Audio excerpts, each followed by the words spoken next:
This is FNGR, and we're getting the jump on taking a look at Pinkie Pride. Since we managed to get a sneak peek at this ahead of time, while Pinkie is going around getting party supplies, I think it would have been a really nice chance to show some background ponies that we knew, instead of just randomly introducing new characters. I could be entirely wrong, and some of those might have been background, but they felt new, and it felt like, hey, we could use things that the fans already know, not a big deal breaker or whatever. The song that they introduced Pinkie with is off in a couple of parts. Oh, and I want to point out something. The reason why I'm not showing YouTube footage is I noticed that they're cracking down. If you look online right now, you'll notice that anyone trying to throw up the episode for free is having it pulled due to copyrights. So I'm going to avoid putting up any direct scenes, so bear with me for what I have right now. If you know where to look, you can get it for less than $2. But I'm not going to include. The whole episode feels like it was going to be about, silly nonsense. There's a episode of Pinkie of the Brain where they wind up going, they're the Pinkie and the Brain and Larry, and it seems like Pinkie keeps tacking her name in and busting into the song. If anyone's familiar with it, you'll know what I'm talking about. I'm probably going to try and include that.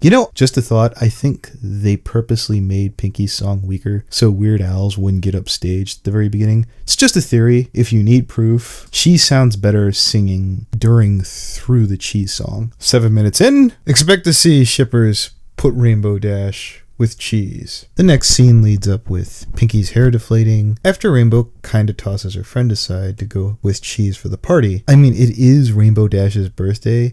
It's a good day to be selfish, so I mean, it's a fair mistake. I'm kind of annoyed that no one else notices Pinkie in the slump. I'm kind of annoyed that no one else seems to notice the slump, because that was supposed to be the lesson from Lesson 0. Just under 8 minutes, we get Derpy looking straight at the camera. Rainbow Dash headbutting a helmet on Cheese, and that really feels like a Rainbow Dash thing. Twilight checks up on Pinkie, but kind of fails to notice that there's anything wrong. We're not even halfway through the episode, and we're already on a third song. This is starting to compete with Magical Mystery Cure, and you'll notice that the animation seems to jump at times, especially when they get to the balcony. Rarity opens up her mouth, and we get one of the most annoying laughs of the series, if not existence, while she's sucking up to Cheese. Derpy faceplants into a chocolate fondue fountain. I'm not sure what to say about that. I like the expression that plotting Pinkie Pie has. I really was concerned, oh, this is going to wind up looking like all's well that ends well. Thankfully, it did not. I thought the high-tech rainbow symbol that Cheese wielded out was really nice. So was the ice sculpture. More visuals. This is a really good episode for visuals, which is a shame that I can't include any of those in this. After all these serious moments, we get Pinkie goofing off, and I'm really hoping, I thought while I was watching this, I'm really hoping that this goofing off will be the new gold standard. Fluttershy's explanation on this matter is all I ever needed to hear. We get an MTG reference where Cheese tells Pinkie Pie that the cheese stands alone. There's a really cute scene where Pinkie has this sneer. I'm not sure what that expression is, but when you see it, you'll know what I'm talking about. There's a joke here where Pinkie Pie is sporting cowboy boots, and I think the joke is, why would she need spurs? For obviously, what could a pony ride?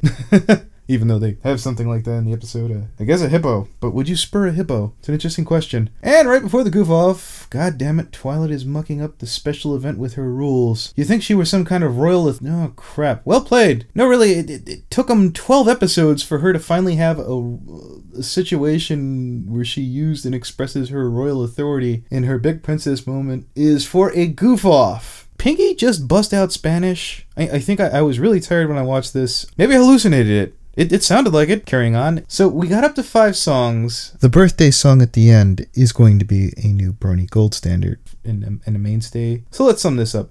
This episode is pretty damn silly. I think we all knew that. I think we all knew what we were in for, kinda. I borderline loved this episode. Looking back at it, I'm going to say loved. I did love this episode. I think they handled it as well as could be expected. It's strange for a season that does so poorly with Pinkie that when she gets her own episodes, they do such a great job. So till next time, don't ask why a field burns or a plague spreads for no good reason.